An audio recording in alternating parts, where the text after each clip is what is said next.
नमस्कार दोस्तों, मैं अमन स्वागत करता हूं आपके अपने YouTube चैनल एजुकेशन हब पे।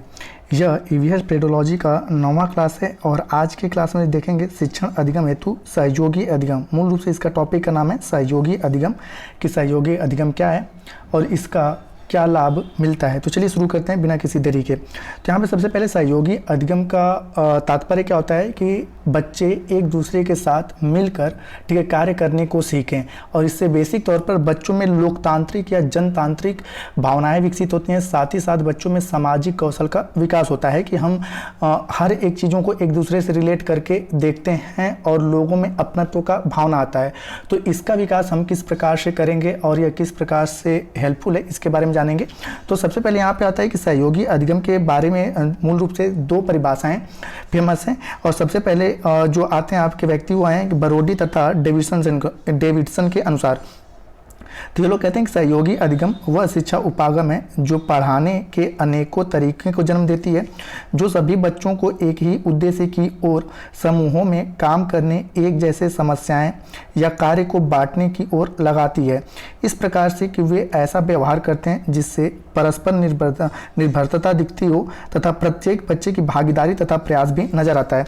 तो ओवरऑल ये कहने का ये इनके परिभाषा का मूल जो अर्थ निकल कर आता है ये निकल कर आता है कि जैसे हम अगर किसी टॉपिक को किसी बच्चे को पढ़ा रहे हैं तो हम केवल एक तरीके से पढ़ा सकते हैं, ठीक है। लेकिन अगर उसी टॉपिक को हम करने के लिए बच्चे को दे दें तो जरूरी नहीं कि हर एक बच्चा सही कर पाए, लेकिन अगर उसमें उस क्लास में कुल 30 बच्चे हैं तो कुछ बच्चे नहीं कर पाएंगे और कुछ बच्चे जो हैं वो अपने अपने सहयोग से हो सकता है कि जिस चीज़ को हम नहीं जानते हैं, ठीक है, उन नए तरीकों से वह चीज़ों को करेंगे। तो यही होता है। और साथ ही साथ जब बच्चे आपस में मिलकर कार्य करते हैं तो उनमें क्या होता है, सामाजिक या लोकतांत्रिक भावनाओं का विकास होता है। तो पहला डिफिनीशन तो ये है। दूसरा डिफिनीशन जो आपका है वह है आपके जी जैकब के अनुसार। तो जी जैकब क्या कहते हैं कि सहयोगी अधिगम समूह में कार्य करने के मूल्यों को बढ़ावा देने वाली अवधारणा या तकनीकी है। तो यहाँ पे समूह किसको बेसिक तौर पे डिफाइन कर रहा है, तो समूह का मतलब कि जनतांत्रिक भावना या लोकतांत्रिक भावना का विकास करता है, जिससे कि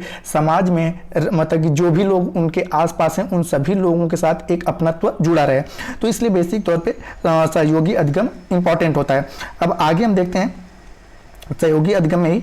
तो सहयोगी अधिगम एवं पर्यावरण अध्ययन दोनों शिक्षकों को निम्नलिखित के लिए प्रोत्साहित करते हैं। मतलब कि आखिर में सहयोगी अधिगम, ठीक है, होते क्या है, इससे बेसिक तौर पे शिक्षकों को क्या लाभ मिलता है, ठीक है। तो पहला यहाँ पर जो लाभ है कि एकल विषय या ग्रेड की सीमाओं से परे जाने के लिए। तो यहाँ पे बेसिक तौर पर है कि अगर किसी चीज़ को हम समूह में करवाते हैं तो जरूरी नहीं है, जैसे हम ईवीएस पढ़ा रहे हैं तो अगर हम बेसिक तौर पे उस चीज को अपने सिखाने की कोशिश करेंगे तो लगभग ये एक दायरे में सीमित होकर रह जाएगा। लेकिन अगर किसी कार्य को हम बच्चों के द्वारा करवाते हैं, वे चीजें जो बच्चे आसानी से कर सकते हैं, तो हो सकता है कि वह बच्चा, हर एक बच्चा, ठीक है, किसी चीज को अलग अलग तरीके से, उनका समूह अलग अलग तरीकों से करके सीखने की मतलब कि रिजल्ट देने की कोशिश करे। तो यहाँ पे है कि एकल विषय या ग्रेड की सीमाओं से परे जाने के लिए।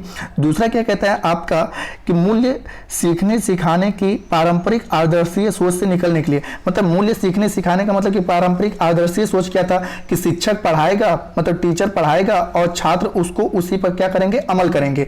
तो ये क्या था, आपका पारंपरिक आदर्शीय सोच था। लेकिन अब क्या है कि हमने काम को दे रखा है और स्टूडेंट अपने तरीके से कर रहे हैं। तो यहां पे कह सकते हो कि स्टूडेंट कर रहे हैं और छात्र देख रहा है। लेकिन पारंपरिक तरीका क्या था कि शिक्षक करता था और छात्र देखते थे। अब यहाँ पे क्या है कि छात्र कर रहा है और मतलब कि यहाँ पे शिक्षक देख रहे हैं कि किस प्रकार से चीजें कहां पर गलत है, तो उसको हम क्या करेंगे, गाइड करेंगे। तो दूसरा ये आपका बेसिक तौर पर लाभ मिलता है। तीसरे की अगर बात करें तो बच्चों के सामाजिक संदर्भ के महत्व को समझने के लिए। अब यहाँ पे जैसे कुछ बच्चे होते हैं, ठीक है, तो ऐसे अगर समान रूप से क्लास में सभी बच्चे बैठे हैं तो हम उनके मनोदशा को नहीं जान सकते हैं।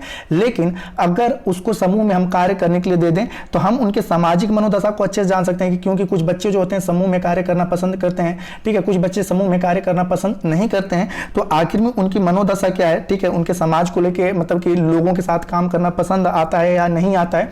तो इस चीजों को हम हम यहाँ पर समझ पाएंगे।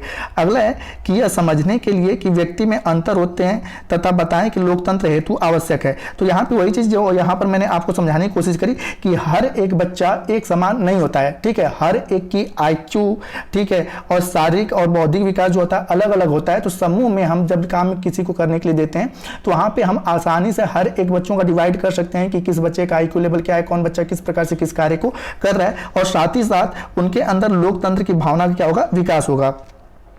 अगला कह रहा है कि बच्चों को सहयोग की भावना समझाने में सहायता करने के लिए, जैसा कि मैंने बता रखा है।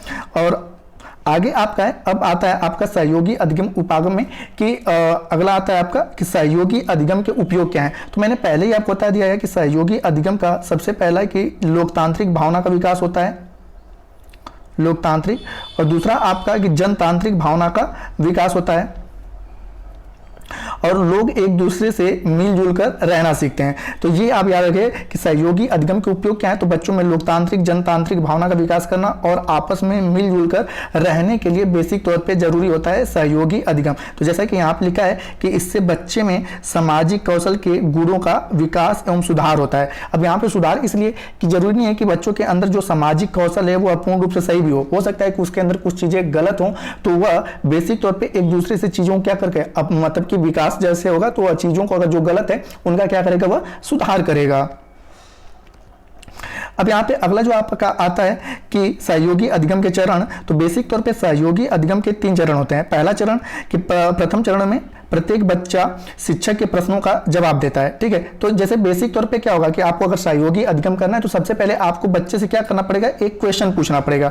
तो जब क्वेश्चन आप पूछेंगे तो बच्चा क्या करेगा, उसका जवाब देगा। तो यह पहला चरण होगा कि सबसे पहला चरण यह है कि आपको क्वेश्चन करना है और क्वेश्चन जैसे ही आप करेंगे तो बच्चा वह क्या करेगा, जवाब देगा। दूसरे चरण में क्या होता है कि जोड़ी बनाता है। जोड़ी बनाने का मतलब कि अब यहाँ पे हमें सहयोगी अधिगम कराना है। तो दूसरे चरण में क्या होगा कि अगर क्वेश्चन सही है या गलत है, इसके लिए मैंने कहा कि आप लोग इसे हमें करके दिखाइए, ठीक है, एक ग्रुप बनाइए और करके दिखाइए। तो फिर बच्चा क्या करेगा, अपने अपने स्तर पे या तो बच्चा ग्रुप बनाएगा या शिक्षक ही लोगों को ग्रुप में क्या करेगा, बांट देगा। तो दूसरा चरण क्या होगा कि उस कार्य को करने के लिए या उस प्रश्न का जवाब देने के लिए क्या करेगा, जोड़ी बनाएगा। और तीसरा क्या होगा कि तीसरे में अपने सहयोगी के साथ मिलकर टोली का कार्य पूरा करता है। तो तीसरा जो आपका चरण होता है, ठीक है, तीसरे चरण में क्या होगा कि वो पूर्ण रूप से यह सिद्ध करेगा कि नहीं सर यही आपने कार्य दिया था और यह कार्य पूरा हो गया। जैसे कि सिंपल सा है कि हमने बेसिक तौर पे कहा कि साफ सफाई का महत्व क्या है, ठीक है, मैंने पहले अपना क्वेश्चन पूछ दिया कि साफ सफाई का महत्व क्या है। तो उसके बाद बच्चे ने जवाब दिया, तो मैंने कुछ भी कि साफ सफाई रहने से हमें विभिन्न प्रकार की बीमारियां नहीं होती, हमें क्या करके दिखाओ। तो उसने क्या किया कि अपने मतलब कि अब उसको जवाब देने के लिए उसने क्या कहा कि अपने क्लास के साफ करने के लिए, अपने क्लास को साफ करने के लिए उसने क्या किया कि बच्चों की जोड़ी बनाई। देन उसके बाद जब जोड़ी बनाकर अपना उन्होंने क्या किया, क्लास को साफ कर लिया। तो उसके बाद उन्होंने दिखाया कि देख लीजिए सर इस प्रकार से पहले क्लासरूम था और इस प्रकार से क्लासरूम रहने से हमें विभिन्न प्रकार की बीमारियां और विभिन्न प्रकार की जो गंदगी होती है उससे दूरियां मतलब कि दूरियां बनती है और जिससे कि हमें, ठीक है, साफ सुथरे परिवेश में रहने का मौका मिलता है। तो इस प्रकार से बेसिक तौर पे अपने समाज को भी क्या करेगा, साफ सुथरा करेगा। तो बेसिक तौर पे आपसे पूछा जा सकता है कि सहयोगी अधिगम के कुल कितने चरण होते हैं। तो 3 चरण होते हैं। पहले में शिक्षक क्वेश्चन करता है और जो आपका स्टूडेंट होता है वह जवाब देता है। उसके बाद उस जवाब को और भी अधिक अच्छा बनाने के लिए वो क्या करता है, अपना टोलियां बनाता है और फिर उस जवाब को क्या करता है, अच्छे से टोली बनाकर, ठीक है, अच्छे से टीचर को संतुष्ट करता है। आगे आपका है कि सहयोगी अधिगम के नियम। तो सहयोगी अधिगम के नियम में बेसिक तौर पे चर्चा करते हैं कि यहाँ पे क्या होता है कि छोटे समूहों के लिए सहयोगी अधिगम के कई तरीके तथा संरचना है, लेकिन पहले से तैयार तरीकों को जानने के बजाय अगर सहयोगी अधिगम के कुछ आवश्यक पक्षों पर आधारित अपने उचित तरीके एवं सामग्री तैयार करते हैं तो अधिगम क्या होता है, बेसिक तौर पर और प्रभावी होता है। और इसके लिए बेसिक तौर पर नियम कह सकते हैं या सिद्धांत कह सकते हैं। तो इसके मूल रूप से 3 सिद्धांत आते हैं, ठीक है, 3 नियम या सिद्धांत आते हैं। तो पहला सिद्धांत जो आता है वो आता है कि सकारात्मक रूप से एक दूसरे पर निर्भरता। तो बेसिक तौर पे जैसे ही कोई बच्चा सहयोगी अधिगम करता है, टोली बनाता है, तो अगर एक टोली में 4 बच्चे हैं ना तो चारों बच्चे एक दूसरे पे क्या होगा, निर्भर होगा, ठीक है, निर्भर होगा कि यह जो बेसिक तौर पे कार्य होगा, ठीक है, हम चारों लोग मिलकर ही कर सकते हैं। अन्यथा अगर कोई भी इसमें से, ठीक है, कोई भी इसमें से कार्य को नहीं करता है तो हमारा कार्य अच्छे से पूरा नहीं होगा। ठीक है, हमारा कार्य अच्छे से पूरा नहीं होगा। तो पहले क्या होगा कि सकारात्मक रूप से एक दूसरे पर निर्बद्धता इससे बनती है, और निर्बद्धता बनने से इसमें बेसिक तौर पे लोगों को, ठीक है, लोकतांत्रिक या जनतांत्रिक शक्तियों का बेसिक तौर पे इनसे क्या होता है, ज्ञान होता है। तो पहला चरण क्या है कि सकारात्मक रूप से एक दूसरे से निर्भरता, और दूसरा क्या है कि व्यक्तिगत जिम्मेदारी। जैसा कि मैंने बताया कि यहाँ पे 4 लोग हैं, तो 4 लोग क्या है कि ऐसा नहीं है कि यहाँ पे कोई एक, जब तक चारों लोग किसी काम को, इस काम को नहीं करेंगे तब तक वो काम अच्छे ढंग से पूरा नहीं होगा। तो एक टीम का लाभ क्या होता है, एक टीम का लाभ क्या होता है, इसके बारे में बेसिक तौर पे वो क्या करेंगे, जान पाएंगे। ठीक है, तो यहां पे क्या होगा कि 4 लोग हैं, तो चारों लोगों का आपका क्या होगा, व्यक्तिगत जिम्मेदारी होगा। और यहाँ पे कि समान स्तर पर सक्रियाएं, तो समान स्तर पर सक्रियाएं की बात करें तो मतलब कि बेसिक तौर पे यह हमें देखने को मिलता है कि शिक्षार्थी एक दूसरे के साथ सम्मान पूर्वक व्यवहार करते हैं। अगर जैसे कि ये दोनों एक दूसरे से भिड़ गए, ये दोनों एक दूसरे से भिड़ गए, तो यह कार्य नहीं होगा। तो यह सभी के सभी जानते हैं कि अगर हम एक दूसरे से सम्मान पूर्वक व्यवहार नहीं करेंगे तो यह कार्य पूरा नहीं होगा। तो हमें बेसिक तौर पर, ठीक है, एक दूसरे के साथ समान स्तर की सक्रियाएं करनी होगी कि हम एक दूसरे को हेल्प करके इस कार्य को पूरा करना है। तो ये आपके 3 प्रमुख नियम या 3 प्रमुख आपके सिद्धांत हो सकते हैं। तो यहां से क्वेश्चन पूछा जा सकता है कि सहयोगी अधिगम के कुल कितने नियम हैं, तो आप क्या करोगे, 3 नियम है। कौन कौन? सकारात्मक रूप से एक दूसरे से निर्बद्धता पहला, दूसरा व्यक्तिगत जिम्मेदारियां, और तीसरा क्या होगा आपका समान स्तर पर सक्रियाएं। और सहयोगी अधिगम के चरण कितने होते हैं, तो ये भी चरण कितने होते हैं, 3 के पहला कि टीचर क्वेश्चन पूछेगा, ठीक है, पहला चरण। दूसरा चरण में बेसिक तौर पे मैंने आपको बताया कि यहाँ पे क्या होगा कि बच्चे टोलियां बनाएंगे, और तीसरा आपका क्या होगा कि टोली मिलकर उस समस्या का हल करेगा। तो इस प्रकार से 3 आपके नियम होते हैं और 3 आपके चरण होते हैं। अब यहाँ पे बेसिक तौर पे देखते हैं कि पर्यावरण अध्ययन हेतु सहयोगी अधिगम का उपयोग कहाँ कहाँ पर होता है या क्या उपयोग है। तो पहला है कि सहयोगी अधिगम बच्चों में दूसरों के दृष्टिकोण एवं विचारों को समझने की योग्यता को बढ़ाता है। तो हम अगर सहयोगी अधिगम कर रहे हैं तो एक बच्चा दूसरे बच्चे से क्या कर रहा है, सीख रहा है। तो अब यहाँ पे पहले जो बच्चा ये सोच रहा था ना कि सब कुछ हम ही जानते हैं, तो अब यहाँ पे बेसिक तौर पर क्या करेगा, दूसरे के दृष्टिकोण को भी सम्मान करेगा।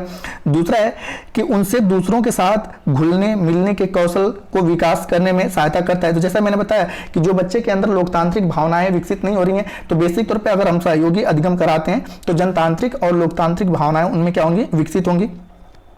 तीसरा है कि समस्या को सुलझाने के, आपात स्थिति को संभालने के तथा फैसले करने के कौशल का विकास करता है। अब यहाँ पे बेसिक तौर पे कई बार ऐसी परिस्थितियां आ गई कि अगर पूरी जिम्मेदारी उसके ऊपर पड़ गई, तो अगर सहयोगी अधिगम से चीजों को उसने सीखा है तो वह आपात स्थिति में चीजों को संभाल सकता है, समस्या को मतलब सुलझा भी सकता है, और साथ ही साथ एक निश्चित फैसला, एक उचित फैसला करने का भी उसके अंदर गुण विकसित हो जाता है सहयोगी अधिगम से।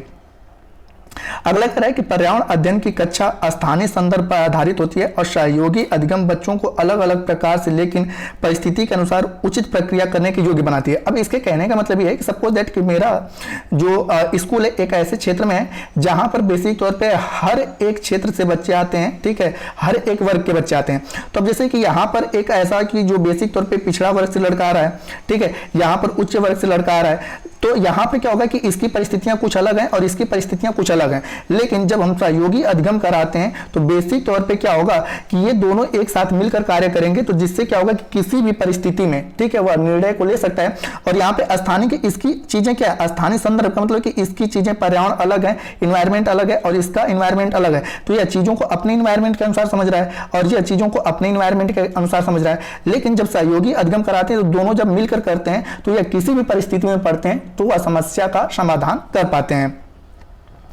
आगे इसी में आता है कि अगला है कि सहयोगी अधिगम परिस्थितियां बच्चों को इस प्रकार के अवसर देती हैं कि वह बहुआयामी विचारों की छानबीन कर सकें तथा प्रत्येक बच्चे से संबंधित संभावनाओं एवं परिणामों का अंदाज लगा सकें तथा उन पर तर्क वितर्क कर सकें। तो जैसा कि मैंने पिछले वाले में समझाया आपको।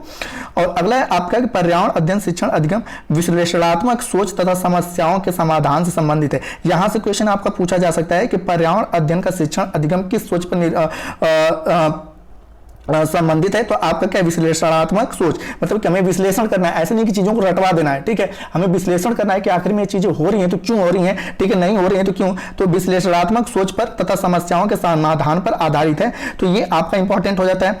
तो अब आगे आपका आता है कि सहयोगी अधिगम की चुनौतियां क्या होती हैं। सबसे पहले आपका चुनौती जो होता है कि प्रत्येक सहयोगी अधिगम सत्र की आवश्यकता और फिर उद्देश्य वर्णन करना बहुत महत्वपूर्ण है। मतलब कि अगर आप सहयोगी अधिगम करा रहे हैं तो ओवरऑल एक शब्द बता रहे हैं कि शिक्षक के सामने चुनौती क्या होती है कि शिक्षक को जिस भी विषय पर आप सहयोगी अधिगम करा रहे हैं उसकी पूर्णता से आपको जानकारी होनी चाहिए। ठीक है, उसकी पूर्णता से। तो यहां पर वही चीज है कि सहयोगी अधिगम सत्र की आवश्यकता और फिर उद्देश्य के वर्णन करना बहुत ही महत्वपूर्ण है कि जब तक आपको पूर्णता से जानकारी नहीं होगी तब तक आप उसके उद्देश्य का वर्णन नहीं कर पाएंगे। तो ये पहली चुनौती है।